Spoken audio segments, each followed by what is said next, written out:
If you want to get pregnant, the most important thing that you can do is learn how to track your cycle. No, not the app version, the real signs your body is sending you.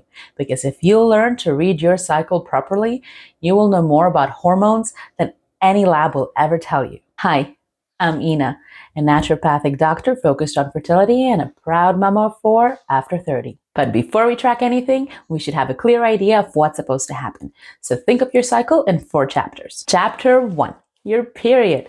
This is your reset week. Your hormone levels are low and your body is clearing out from last month and starting anew. This is actually day 1 of your cycle. Chapter 2. After your period, your body is going to start growing an egg, and the egg's job is to release a hormone called estrogen. Now, estrogen's job is really 3 main things. Number 1, it's supposed to help that egg to grow and mature. Number 2, it's supposed to work on creating that soft, cushiony uterine lining. And number 3 is it helps with the creation of cervical mucus. Chapter 3, ovulation. After the egg is matured and estrogen reaches a high enough level, it creates a signal to your brain, also known as an LH surge, that sends a message to release the egg. This is ovulation.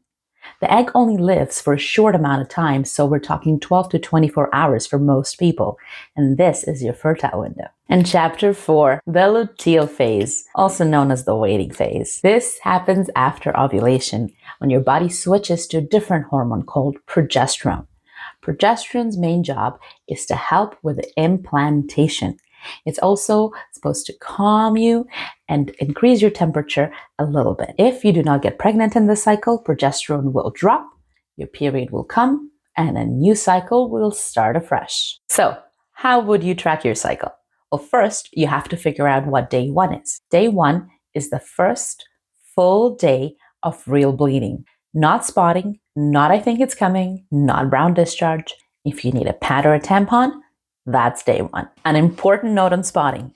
If you had spotting before your period, that actually belongs to your previous cycle. And it is very important to note it down because it might suggest that you have had a shorter luteal phase, which will make getting pregnant very difficult. How do you actually track your cycle?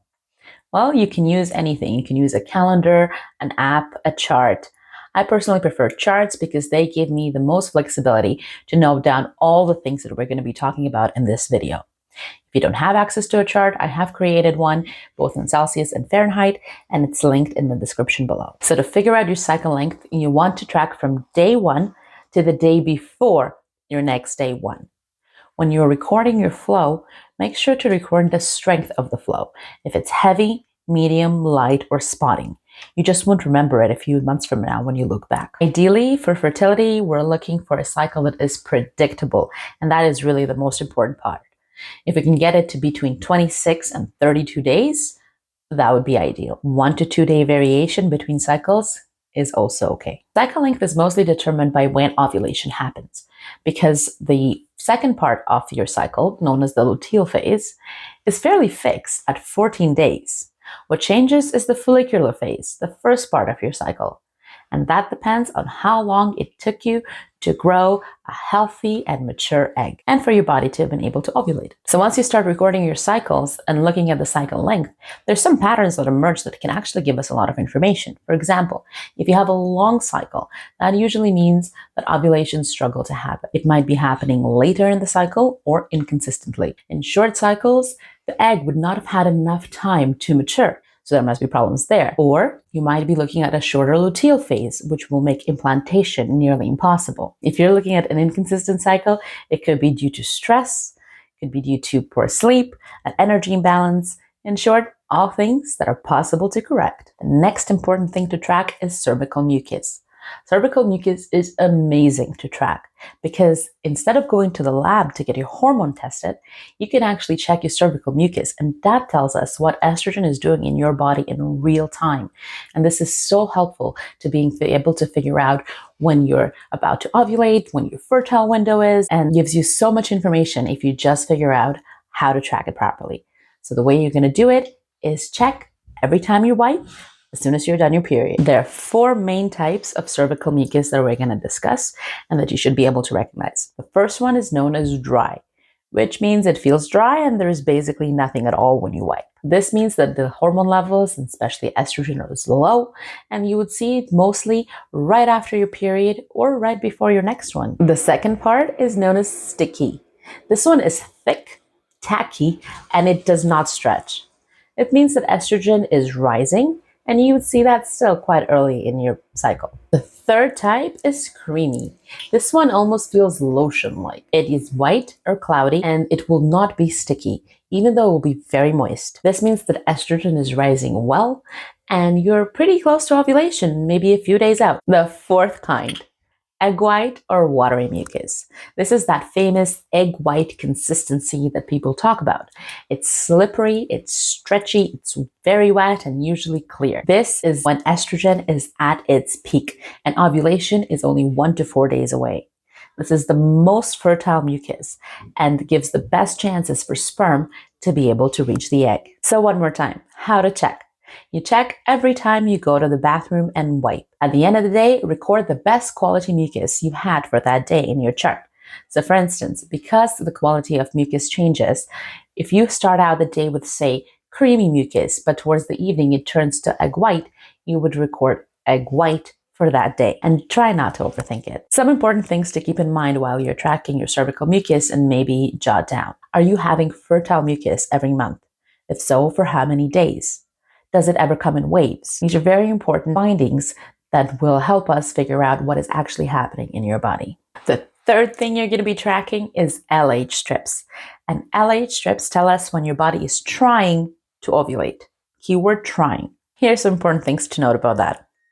Buy the cheapest LH strips that you can. Usually they're called OPKs. Try to test in the late morning to early afternoon. So we're talking around 10 a.m. to 2 p.m.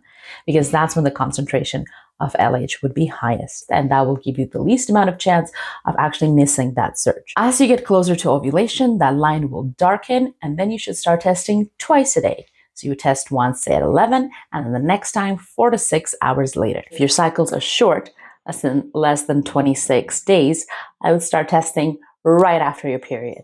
If you have longer cycles, start testing as soon as you see any form of cervical mucus. A positive test is when that line gets as dark or darker than the control. And even after you get that, you should not stop testing until it clears. So continue testing for the next 3 days or so, just until you get that negative. And it'll be great if you can also confirm it by a spike in your basal body temperature, which we'll talk about next. But before we get there, just a quick recap that LH does not confirm ovulation. It just tells us that your body is trying to ovulate. It tries to predict ovulation. In order to confirm it, we need a different tool. So that's why we pair LH strips together with cervical mucus and basal body temperature. Fourth thing that you're going to record is your basal body temperature. Basal body temperature can only confirm that ovulation has happened. It cannot predict ovulation. And in order to do basal body temperature properly, you will need something called basal body thermometer. The reason it's different than a regular fever thermometer is because it goes down to 0.2 decimal places versus a regular thermometer, which only goes down to 0.1. The changes in spikes that we're seeing in temperature are so small. We're talking 0.3 to 0.5 degrees Celsius or 0.5 to 0.1 degree Fahrenheit. So a normal thermometer will just not pick it up. The good thing is these are cheap and relatively available. The other option you can have is a continuous temperature measure. That is something like temp drop. These are more convenient because they allow you the luxury of being able to sleep in, but they're way more expensive. So if you want to start with the basics, a basal body thermometer is what you will need. Taking your basal body temperature is a little bit different than taking regular fever. So here's how to do it correctly. Basal body temperature is measured orally, and it's done literally the first thing you do when you wake up. Before you move, before you talk, before you get out of bed, before you go to the bathroom, before you check your phone, before you do anything else, you take your temperature.